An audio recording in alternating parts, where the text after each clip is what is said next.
Welcome back, guys. Welcome to another episode of the Rando Commando show. The show where we take something completely random and we talk about it. I mean, you guys know the drill by now. I'm Ethanuel, and Jonesy is running a couple minutes late. So just hang on. We'll be with you guys in just 1 minute. Man, he was supposed to be here by now. It's like, God, man. Oh, jeez.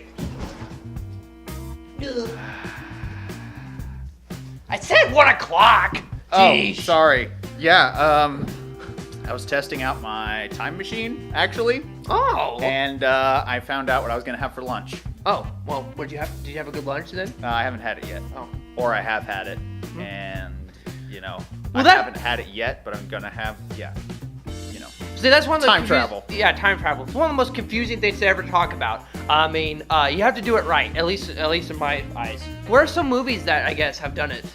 Well, like what makes a good time travel movie? I'll give you, for instance, I love the concept of time travel in the movie The Looper with Bruce Willis and Joseph Gordon-Levitt. Joseph Gordon-Levitt. Yeah, I know it's either Jordan or Joseph. But anyway, in there, the concept is that Joseph is living in a time period where people get sent back from the future into the past, and he just kills them. This particular time, the person gets sent back, he whips off the mask, and he finds out that's his future self. And so he freezes. Well, then his future self breaks free and is now running around in his timeline causing havoc. Right. And so now he's got to get... Close the loop or right, whatever. Yeah. So, so that was an interesting concept of like, that's an interesting concept of time travel. I mean, it's just like you have to fight yourself from the future. Like, how do you go about that? So, one for me that I really like is the Terminator movies, just because it has time travel elements where it's like, well, at first you're kind of like, oh, cool, a Terminator's been sent into the past to try to prevent the future, and then it's like, okay.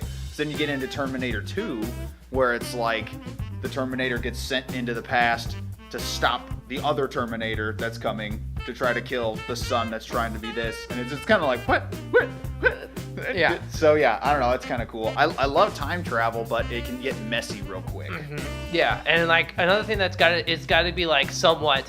For me, it's got to be somewhat consistent. And for example, another cool concept was Prince of Persia.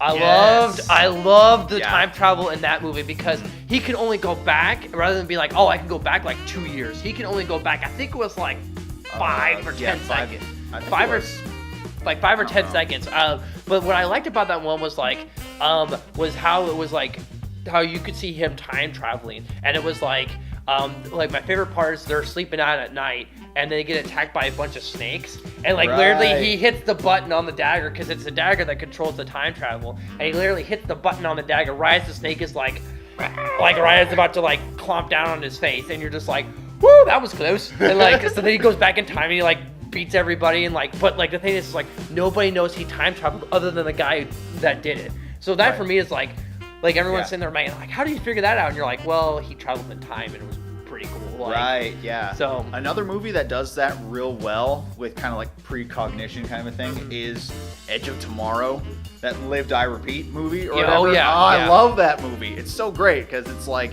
basic concept is this guy, they're fighting aliens and he dies, but he gets coated with the alien's blood. And spoilers, by the way. Oh yeah, sorry. And he gets coated with this alien's blood, and so then he kind of Groundhog Day style, he relives the same day over and over, but it's just he resets time whenever he dies. And so he's dying by all these crazy things, and so at one point he gets run over by a truck, then another point he blows up. I don't know, I love that movie. It's super cool. Really good action as well. We've got a lot of movies on this list that do time travel pretty well. So yeah, we've got Back to the Future, obviously. Right. The best version of time travel in movies. H.G. Wells' The Time Machine, Bill and Ted's Excellent Adventure, X-Men Days of Future Past. That one was actually a fantastic use of time travel because it's it's your favorite superheroes, but it's only Wolverine can go back and forth. Right. And so that was a cool concept of it. Yeah. Planet of the Apes does time travel. You can figure out, spoiler alert, at the end, it's just this is just a future Earth. Oh no! Right. Really unfortunate. Yep. Groundhog Day, kind of that concept we talked about again. Butterfly Effect, the whole changing things that does pretty well. Perfect example of, for me, time travel, of like what you should and should not do in time travel movies is perfectly exampled in Harry Potter and the Prisoner of Azkaban.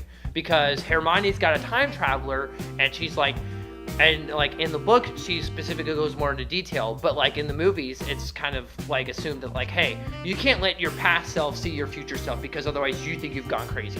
Like you can't like, and there's a lot of like unknowns. Like you got to like make sure this and this and this happens. And so like, so for me, it's like it's got to be done right. So yeah, it's one of those things. It's just like if it gets too convoluted, I'm kind of like. You've lost me. Yeah, so it has to be done well. Another show that it's not necessarily time travel, but it deals with flashbacks, I suppose, a lot, is the movie called Memento. And it pretty much tells the story in reverse. So you start with the end of the movie and you kind of work your way backwards, which is kind of interesting. So I don't know, it's got an interesting concept to it, but yeah, I just think it has to be presented well. Yeah, it has to be done right. Without continuing jump time loops and stuff like that. So. Right, without closing things out. But that's gonna be all for us today, guys. Thank you guys so much for watching. What are your opinions on time travel? If it varies different from us, or if you think along the same lines of us, let us know, either in the comments down below or one of our social media websites as well. Thank you guys so much for watching. This has really been like a blessing for you guys for you guys to watch us. I guess that will be it for us today. Yeah. This is the Rando Commando signing off.